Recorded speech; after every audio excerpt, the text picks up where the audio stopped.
forget the private jet. He's obviously on a private planet of his own.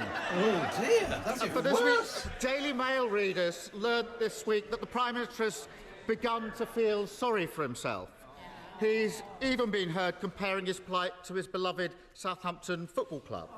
I do think that's a bit harsh, because Saints have been on an 11-game unbeaten run, while, as the song has it, the Prime Minister gets battered everywhere he goes. But if you want the perfect example of how badly the Tories have broken the asylum system, last week the Home Office admitted that 17,000 people in the asylum system... Order! And the lag again. Sir Keir Starmer. Thank you. If you want the perfect example of how badly they've broken the asylum system, Madam Deputy Speaker, last week the Home Office admitted that 17,000 people in the asylum system have disappeared.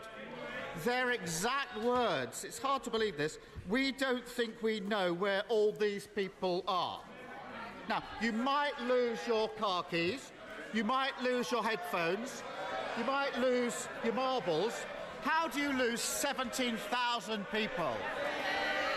Prime Minister! Well, Madam Deputy Speaker, I mean, on the topic of football teams, he used to describe this Rwanda policy as immoral, and yet his football team has a Visit Rwanda badge on the side of them. He supports Arsenal, of course. Keir Starmer. In the week when he made his big economy speech, we're still waiting to hear how he's going to borrow £28 billion and still cut taxes and reduce debt. It's same old thing. The sums don't add up. But while they're struggling with their calculator, we're getting on and delivering. A new treaty with Rwanda, the toughest measures to cut legal migration, our schools marching up the tables, and tax cuts for millions, Madam Deputy Speaker. So whether it's controlling our borders or lowering our taxes, just like the Saints, the Conservatives are marching on. Wow. So much football. Well, For those of you use a footballing analogy, Yes. it was a game of two halves. It was. And the You're getting familiar with battered football, everywhere. Lara? Getting battered everywhere is apparently a song sung about Tottenham Hotspur. Yeah. Which, of course, Starmer is an Arsenal fan, so that's him being rude about his club's major rival, nothing to do with Southampton. But really, I mean, we've sort of descended into...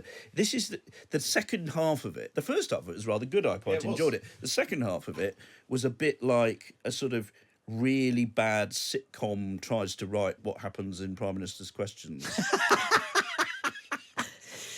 And it was crap, wasn't it? Forget his private jet. He's on a private planet. So bad. I literally cannot understand how that went so badly wrong for Keir Starmer. You are literally in a situation, like, there are so many different things off the top of my head that you could ask. You literally have benches in front of you that are bitterly divided on this question. You don't have an announcement yet on the emergency legislation. You can pry him about exactly what the contours of his agreement might be, etc. And in doing so, probably annoy some people on his backbenches and highlight divisions in the Conservative Party.